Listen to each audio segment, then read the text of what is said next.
ഓം നീ സത്യം ജ്ഞാനമാനന്ദം, നീ തന്നെ വർത്തമാനവും ഭൂതവും ഭാവിയും വേറെല്ലോതും മൊഴിയുമോർക്കിൽ നീ.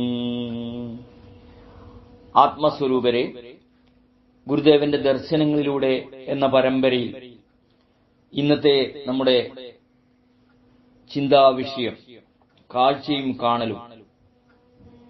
ജനങ്ങളുടെ കണ്ണ് തുറന്നു തന്നെയാണ് ഇരിക്കുന്നത്, എന്നിട്ടും അവർക്ക് കാണാൻ കഴിയുന്നില്ലല്ലോ. പ്രിയരെ, 1922 നവംബർ 22 വിശ്വമഹാകവിയും നോബൽ സമ്മാന ജേതാവുമായ രവീന്ദ്രനാഥ ടാഗോർ ശിവഗിരി മഠത്തിലെത്തി ഗുരുദേവനെ സന്ദർശിച്ചു. ശിവഗിരിയിലെ വൈദിക മഠത്തിൽ വെച്ചായിരുന്നു കൂടിക്കാഴ്ച. ഗുരുവിന്റെ ചിന്തയും പ്രവൃത്തിയും മനസ്സിലാക്കിയ ടാഗോർ ജനങ്ങളുടെ കണ്ണു തെളിച്ചു കൊടുക്കണമെന്ന് പറഞ്ഞു. അപ്പോൾ ഗുരുവിൽ നിന്നുണ്ടായ പ്രതികരണമാണിത്. ഈശ്വരന്റെ മഹാദാനങ്ങളിൽ സവിശേഷമായ ഒന്നാണ് കണ്ണുകൾ. തീരെ ചെറിയ കണ്ണുകളിൽ എത്രയെത്ര കാഴ്ചകളാണ് വന്നു നിറയുന്നത്. മണ്ണും മലയും മഴയും മഴവില്ലുമൊക്കെ ദൃശ്യങ്ങളായും നിറങ്ങളായും കണ്ണിൽ പതിയുമ്പോൾ കണ്ണിനെ കാഴ്ചയുടെ നിലയമാക്കി തീർക്കുന്ന അകക്കണ്ണ് ഓരോന്നിനെയും ഇന്നതെന്ന് കാഴ്ചക്കാരനെ അറിയിക്കുന്നു. ഈ അകക്കണ്ണ് അടഞ്ഞിരുന്നാൽ പുറംകണ്ണുകൊണ്ട് കാണുന്ന കാഴ്ചകളെല്ലാം ഇരുട്ടിലകപ്പെട്ടതുപോലെയായിത്തീരും.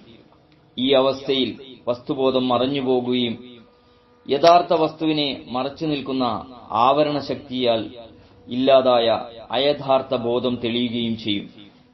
വേണ്ടത്ര വെളിച്ചമില്ലാത്തടത്ത് കിടക്കുന്ന കയറിനെ കണ്ടിട്ട് പാമ്പായും അതിനെ അനക്കമുള്ളതായും തോന്നി ഭയപ്പെടുന്നത് ഈ അവസ്ഥയ്ക്ക് ഉദാഹരണമാണ്.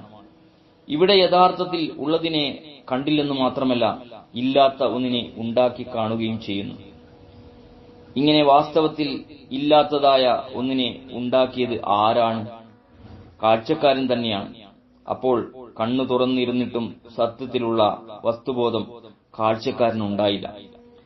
ഇത്തരം വ്യാജ കാഴ്ചകളാണ് അശാന്തിയിലേക്കും ഭയത്തിലേക്കും ദുരിതത്തിലേക്കുമൊക്കെ മനുഷ്യനെ നയിക്കുന്നത്.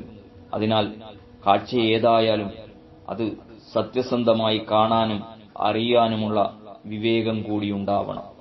സ്നേഹപൂർവ്വം, രഞ്ജൻ, കയനാട്.